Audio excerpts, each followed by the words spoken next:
Hello welcome back to Pokar academy.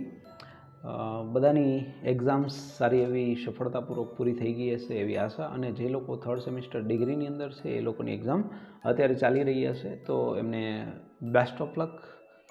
Diploma first સેમિસ્ટરની અંદર exam પણ બહુ જ ટૂંક સમયની અંદર એટલે કે 16 તારીખથી સ્ટાર્ટ થવાની છે, એમને પણ બેસ્ટ ઓફ લક. અને હવે એ જોઈએ કે આજે જે સ્પેસિફિકલી વિડીયોઝ છે એ ડિપેન્ડ તમારા એકેડેમિક કેલેન્ડર નેક્સ્ટ જે છે સેમિસ્ટર ઇવન સેમિસ્ટર છે એનું કઈ રીતે વાઇન્ડ અપ થશે, મતલબ કઈ રીતે બહુ ક્વિકલી પતી જવાનું છે. ઓલરેડી મેં તમને પહેલાં પણ જણાવ્યું હતું કે આ સેમિસ્ટર તમારી જેમ આંખને બંધ કરી અને કેવી રીતે આપણે એમ કહીએ કે સમય પસાર થઈ ગયો, એવી જ રીતે આપણે સમય પસાર થઈ જવાનો છે.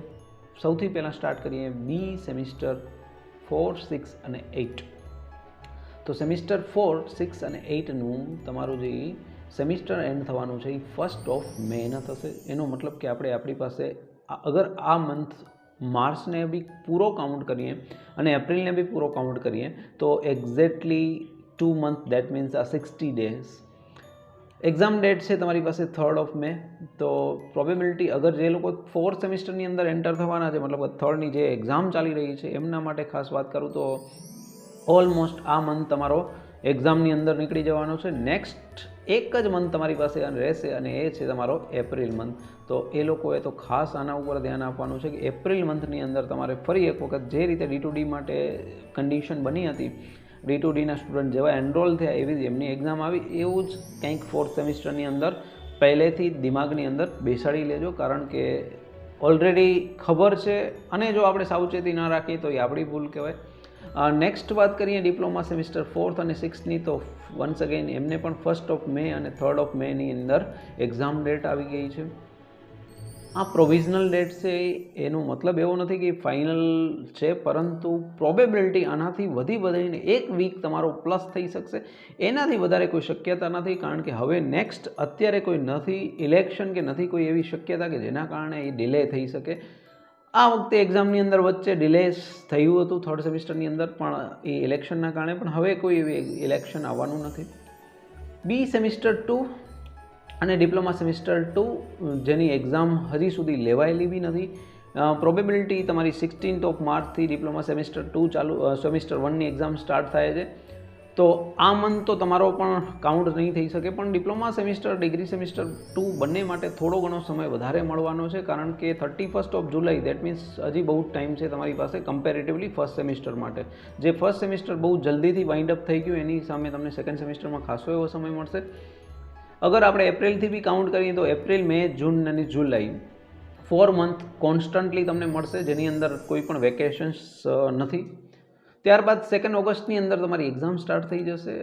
સેમ વસ્તુ ડિપ્લોમા સેમિસ્ટર 2 માટે અને એમઈ સેમિસ્ટર 2 માટે પણ અગર વાત કરીએ તો એમની એક્ઝામ સૌથી પહેલાં તો વાત કરી લઈએ. એમઈ સેમિસ્ટર ફર્સ્ટની એક્ઝામ થાય છે 30 માર્ચ 2021, એટલે કે બહુ જ નેક્સ્ટ મંથ 1 એપ્રિલ અગર તમે કાઉન્ટ કરો તો પણ કાંઈ વાંધો નહીં. એનો મતલબ કે એપ્રોક્સિમેટલી 20 ઓર 23 ડેઝ છે તમારી પાસે અત્યારે એમઈ સેમિસ્ટરની 1ની એક્ઝામની પ્રિપેરેશન માટે.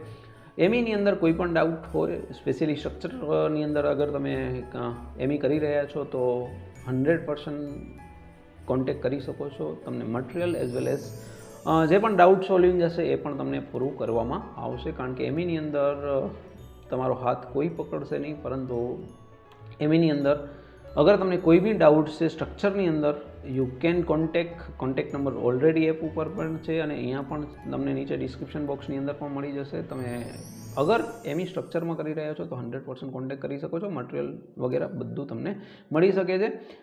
વાત કરીએ સેમિસ્ટર 2ની અંદર વાત કરીએ તો 31 જુલાઈ અને 2 ઓગસ્ટના તમારી એક્ઝામ ચાલુ થશે. મતલબ કે એટલીસ્ટ 15 ઓગસ્ટ સુધી આપણે એક્ઝામ તમારી ચાલશે અને ત્યાર પછી સેમિસ્ટર 3નું જે ડેઝર્ટેશન વર્ક છે એ તમારું સ્ટાર્ટ થશે. ઇન રેગ્યુલર કેસ તમારું ડેઝર્ટેશન જે ચાલુ થાય છે થર્ડ સેમિસ્ટરનું રેગ્યુલર કેસમાં આ વખતે એક કન્ડિશન અલગ છે, પણ અધરવાઇઝ 15 જૂનથી સ્ટાર્ટ થાય છે. દેટ મીન્સ તમે ક્યાંક ને ક્યાંક 2 મંથનો લેગ હશે ડેઝર્ટેશન વર્ક માટે. તો ત્યાં પણ એમઈના જે સ્ટુડન્ટ્સ છે એમને પણ ક્યાંક ને ક્યાંક થોડી ઘણી તકલીફ રહેશે એ સેમિસ્ટર 3ની અંદર. અત્યારે ટાઈમ તમને સેકન્ડ સેમિસ્ટરની અંદર ઇનફ ટાઈમ મળશે, પરંતુ જે થર્ડ સેમિસ્ટરનો જે ટાઈમ છે એ તમારા માટે બહુ જ ઇમ્પોર્ટન્ટ બની જશે. તો અલગ અલગ કેસ માટે મેં વાત કરી, જેમ કે બીની અંદર વાત કરું છું તો અત્યારે જે ઇવન્ટ સેમિસ્ટર છે એ તમારા માટે બહુ જ જલ્દી વાઇન્ડ અપ થઈ જવાનું છે. 1 મંથ ઓર 1.5 મંથ તમારી કહી શકાય. ડિપ્લોમા માટે પણ એવું જ છે. બી ડિપ્લોમા હોય કે એમઈ હોય, એ લોકોને ઇવન્ટ સેમિસ્ટરની અંદર ટાઈમ મળી રહે છે, એટલે ટેન્શન લેવા જેવું નથી ખાસ. પરંતુ સેમિસ્ટર 3ની અંદર જ્યારે તમે એન્ટર થશો એમઈની અંદર, ત્યારે ખાસ ધ્યાન રાખવાનું છે, કારણ કે ત્યાં તમારી પાસે સમય બહુ જ ઓછો મળવાનો છે.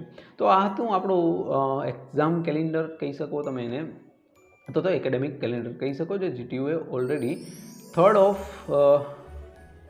માર્ચ આઈ થિંકના પબ્લિશ કરેલું હતું. કોઈ કારણોસર બિઝી હોવાના કારણે તમારી સુધી ઇન્ફોર્મેશન નહોતો આપી શક્યો, પરંતુ આજે ફ્રી હોવાના કારણે મેં તમને ઇન્ફોર્મેશન આપી છે. તો પ્લીઝ તમારા મિત્રો સાથે શેર કરવાનું ભૂલતા નહીં, અને કોઈ પણ ડિફિકલ્ટીઝ છે, કોઈ પણ ડાઉટ્સ છે, તો તમે નીચે કોમેન્ટ બોક્સની અંદર કોમેન્ટ કરી શકો છો. અને કોઈ બળજબરી નથી, કોઈ જરૂરિયાત નથી તો તમે એપ ના કરો, કોઈ વાંધો નહીં. પણ તો 100% અગર તમે એપ ડાઉનલોડ કરી હશે તો નોટિફિકેશન બહુ જલ્દીથી તમને પહોંચી શકે છે.